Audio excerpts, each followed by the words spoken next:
Hey everyone, and welcome to Paperback Journeys, where today I'm going to be talking about the 5 books that I read. Which book was my favourite, which book was my least favourite, and then we'll take a look at the top 10 list of the year to see if any of this month's books made the list. If you'd like to keep up with my top 10 list throughout the year, then please don't forget to hit the subscribe button and the notification bell for updates. So yeah, I know this is a little bit late to be doing a monthly wrap-up, I understand, but I have a good excuse. I saved a dog. Yeah, I saved a dog. Now you feel bad for complaining, don't you? So yeah, I found the dog running around in the streets. I spent all of my day walking around the neighborhood trying to see who it belonged to. Then I took it in, I had to get it adjusted to a new home. And like, I have 2 dogs of my own, so they didn't really get used to each other so well. Took up loads of time. But yeah, look, the most important part of this story is I'm a good person. Right? That's the big takeaway. That's what everybody has to know, that I'm a good person. So yeah, before you complain, maybe have a little bit, maybe check your privilege, maybe... All right, let's talk about the books that I read in the month of February. Martyr by Kaveh Akbar. Martyr follows a character named Cyrus Shams. He is an addict, he's an aspiring poet, and he feels like he is destined for a life that is maybe more meaningful and more creative than the one that he's currently leading. And when he reads about an art show in New York, he decides to chase his artistic dreams, believing that he belongs in this city's vibrant art scene. He has this kind of fascination as well with martyrdom, like hence the title. I've been holding this book for ages, sorry. His fascination with martyrdom is deeply tied to his family's past. His mother died in a tragedy involving the US military in Bahrain, which actually did happen in real life, so it's drawing from a real life event. His father lived with a kind of sense of wasted potential, and his uncle felt like he had sacrificed a part of himself in the Iranian military. So all of these layers of family history shape Cyrus's obsession with the idea of martyrdom, and the book kind of, as I say, blends real events with fiction in what I found to be quite a compelling way. This is Kaveh Akbar's first novel. He's mostly known for his poetry, and so like his poetic background really shines through, I think, in some beautiful prose. The writing is really nice. The characters feel very real, and Cyrus Shams in particular, he's flawed, but he is, I think, quite relatable. He's facing all of these genuine struggles without ever falling into like melodrama. I really liked how authentic the characters felt. It really did feel like as though they were real people that I knew when I got to the end of the book. Also, the humor was really great. There's like little moments of lightness in the dark. I think I've mentioned a few times how I'm not really like a big fan of non-linear storytelling, and in this book it didn't really work for me. It was a bit of a drawback. The story very frequently kind of shifts between different characters' lives. You've got the perspective of his mother and his uncle and his father, and it sometimes made it a little bit hard to stay connected to the main storyline. The ending, I think, was a little bit ambiguous, and at times I sort of struggled to remember what the central focus of the story was supposed to be. I think I'm just one of those people who prefer more traditional story structures.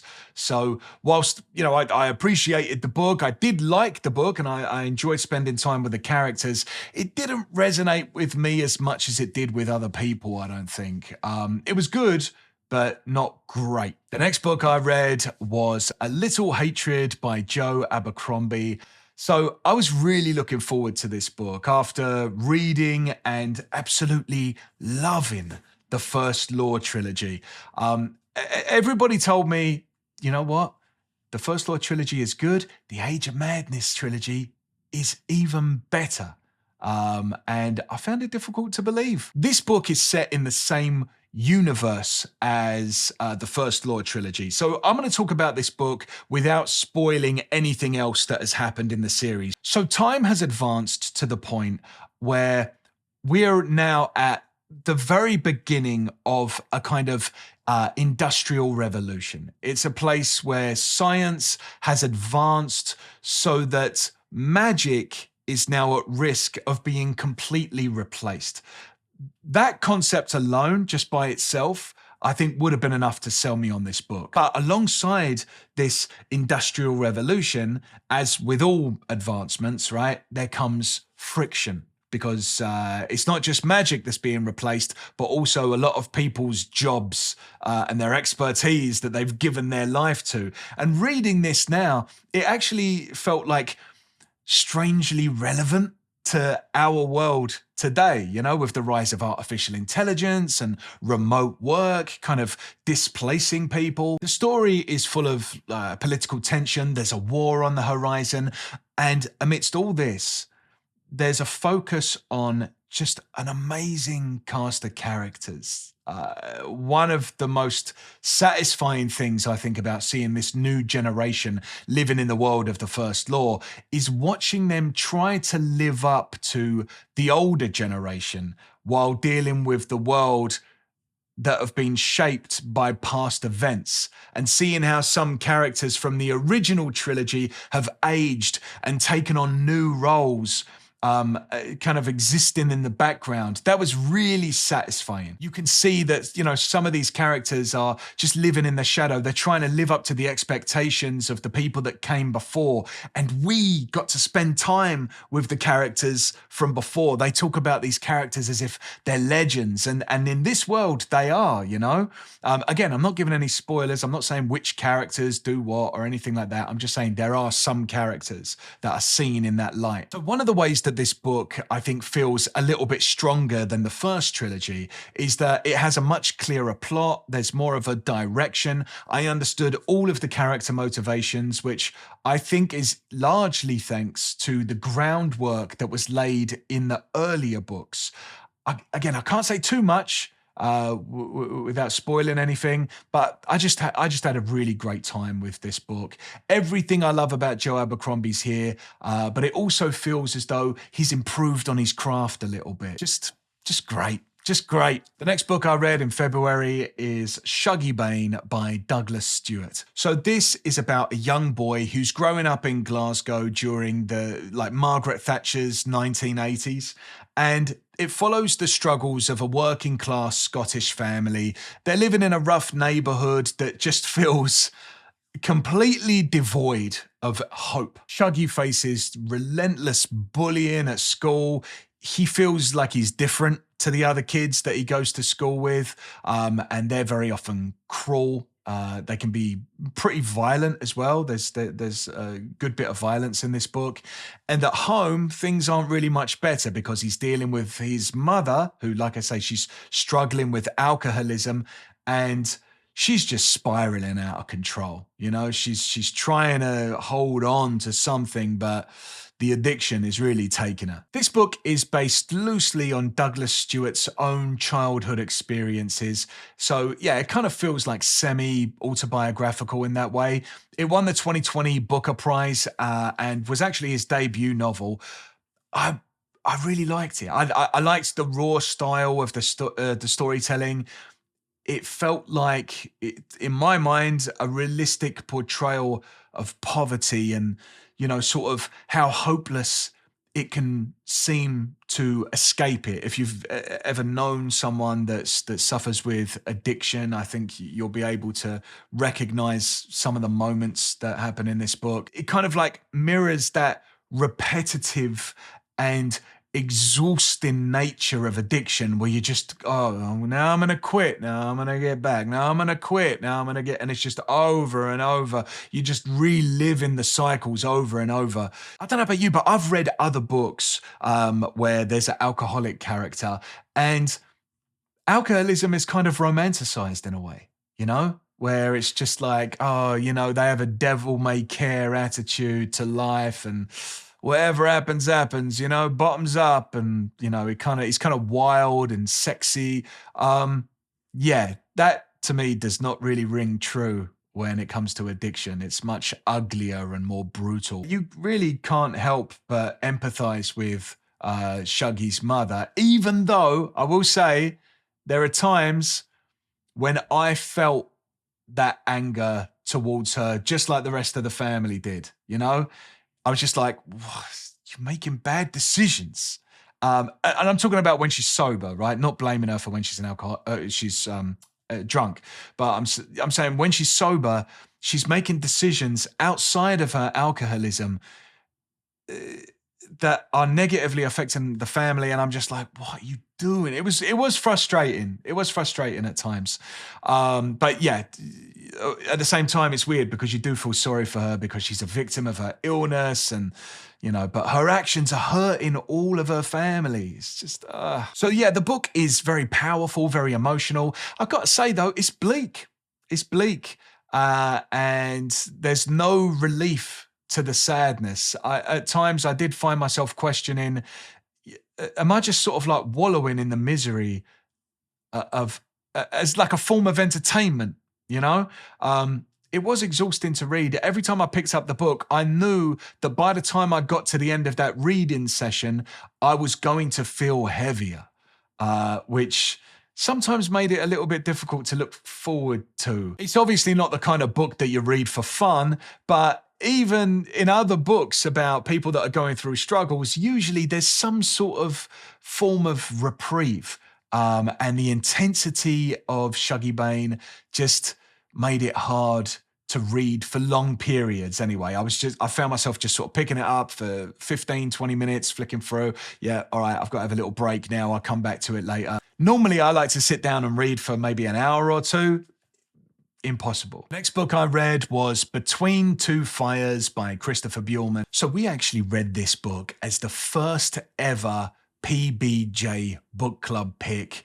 It was chosen by the Patreon members, and I'm really glad that they picked this one because I enjoyed it. Reading along with everyone in the group, I think made it a bit more of a rewarding experience as well. I definitely got more out of it thanks to everyone's insights and perspectives on the plot. Between Two Fires is pretty interesting because it blends so many different genres. It's historical fiction, it's horror, it's fantasy, kind of all rolled into one. The story's set during the Black Plague in the 14th century in France, and it follows two main characters, I would say. You've got Thomas, who is a fallen knight, and Delphine, who is a young girl that claims to have visions of angels. She believes that the plague that is devastating France and all of Europe is actually part of like a heavenly battle between good and evil. And in a way, she is recruiting Thomas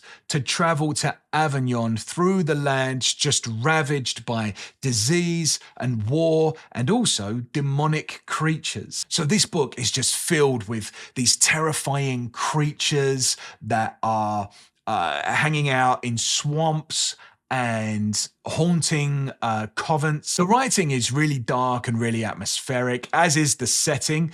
It's the Black Plague. Do you know what I mean? A lot of the towns that they're coming across are just these burnt out husks, and they're really vividly described, just towns utterly decimated by disease. It's also set against the backdrop of a conflict between England and France, where all of the survivors of the war now have to face another battle against the plague that's wiping out half of the continent. I've heard a lot of people, when they talk about this book, say that it feels like a novelization of the game Dark Souls or Elden Ring, a world that just feels like it's dying and the only things left are some gothic monsters and some sort of battle-hardened knights and peasants that are just frail in the corner trying to survive. There's also quite a heavy exploration of faith and redemption in this really bleak world.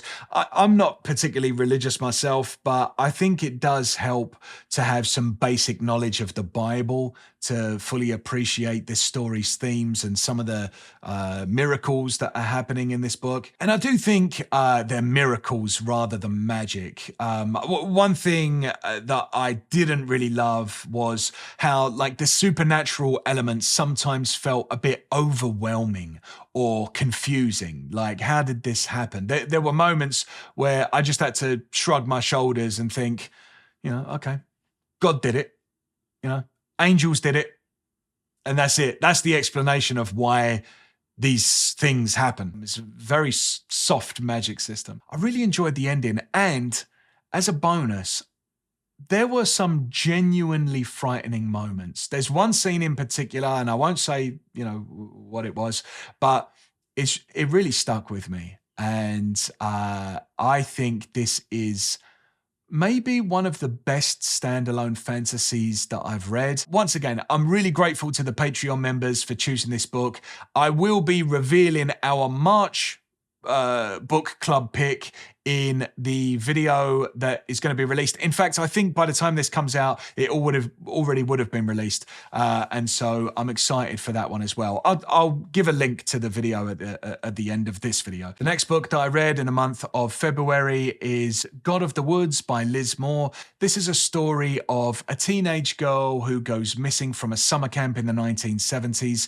And it follows the investigators, the other kids at the camp, also the girl's family as they try and unravel the secrets of the past that may have led to this disappearance. I think what makes this disappearance and this mystery a bit more interesting is that she isn't the first person to go missing from this camp. Her brother vanished years earlier. And so as readers, we are jumping back and forth in time, trying to solve really two mysteries at once. You kind of get the sense that maybe by digging into the past, we can figure out what's happening in the present and why. And so I really liked that premise. The book starts off really strong. I probably enjoyed the first 50% of it. I liked the setup, a 1970s summer camp setting, had that kind of nostalgic feel to it. I grew up watching a lot of movies, like a lot of horror movies that were set in summer camps when I was younger. So yeah, I kind of, it's one of those uniquely American things that somehow feels familiar. I think like any good mystery, like every new revelation peels back another layer, and it always makes you feel as though you're moving closer to the core of a secret. The writing was solid. I think, like I say, the setting was great. I have to admit, I didn't really care about the characters. And that was a huge obstacle for me to overcome, especially in a mystery like this where you're supposed to feel invested in, what happened to the missing girl, When the pacing slowed down around the middle point, I did find myself losing interest in the mystery and also the outcome. I was kind of thinking, do I really care if they find this girl? Also, I mentioned how I kind of liked the premise of the dual timelines. And that by itself would have been great. But when you add to that so many POVs. I think there was maybe 7 or 8 different characters that are telling this story. And again, we're not just switching between 2 time periods. It's more like 5 or 6. So we've got about, like I say, 7 or 8 characters switching between 5 or 6 different time periods. It was like, okay, now it's this character and it's in 1961. Now she's in 1975 and now she's in 1965. And now this character, we're going to quickly look at what they were doing in 1970. And now we're back with the first character in 1965. Now this other character, and it all started to feel a little bit confusing. It probably wouldn't have been such a big issue for me if I had been more invested in solving the mystery and if I really cared about all of the characters and the investigators. I just wasn't. By the time I got to the end, I was just like, okay, so that's what happened. Good to know. It's not a bad book. But considering the amount of praise that it's received, I was just expecting to be blown away by this thing, When Gone Girl, for example, first came out, I fully bought into the hype and I loved it. I actually really liked it because I cared about the characters. And that just wasn't the case here. Loads of people loved it. I just say that. For a lot of people, this was their favorite book that came out last year. So this is obviously goes without saying, this is just my opinion, but this is just my opinion. So unfortunately, the worst book that I read this month was The God of the Woods by Liz Moore. It's a shame, because I started off really liking it, and a few people asked me on the Discord, "Oh, how are you enjoying it?" And I was like, "Yeah, it's good." But I just think it was the number of POVs and all the time jumps mixed in with the characters that I didn't care about. I just sort of lost the thread about halfway through. And what was my favorite book of the month? Well, there were a few great ones. I really liked Shuggie Bain. It was just like a brutally honest and emotional story about poverty and addiction. I really liked Between Two Fires and sharing that with the group. That was great. Just atmospheric, gothic, horror, fantasy, fantastic. But I will have to say that my favorite book of the month was A Little Hatred by Joe Abercrombie. Everything I love about the First Law trilogy was here, but it felt even more refined. The world had evolved into an industrial revolution, which I think was maybe my favorite part about it. This might be my favorite Joe Abercrombie book. No, it isn't. I think my favorite Joe Abercrombie book is The Heroes still, but this is great. Now, here's the big question. Do any of these books make it onto my top 10 reads for 2025? Just before I update the top 10 list, I just want to say a huge thank you to my supporters on Patreon. A big thank you to the cult members. It's not a cult. The Named Men.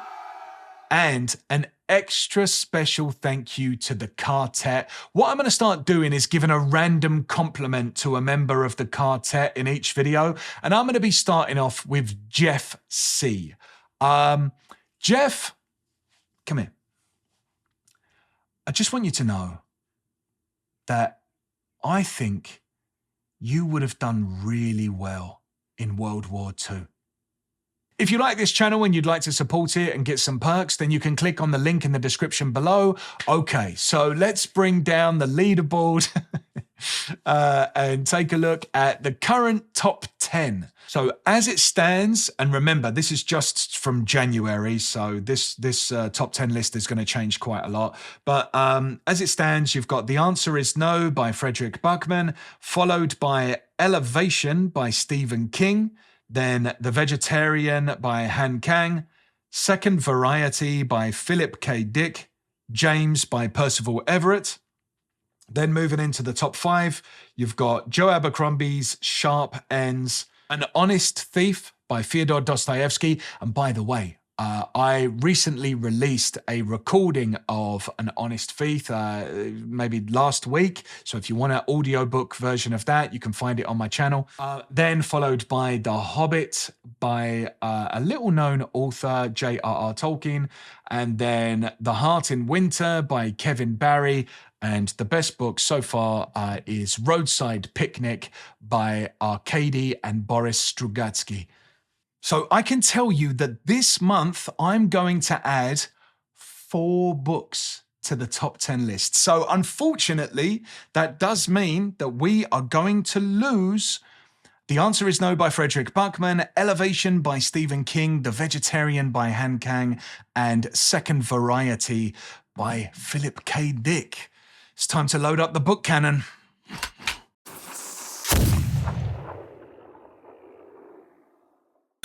So let's take a look at the top 10 for 2025 and see how that's changed things.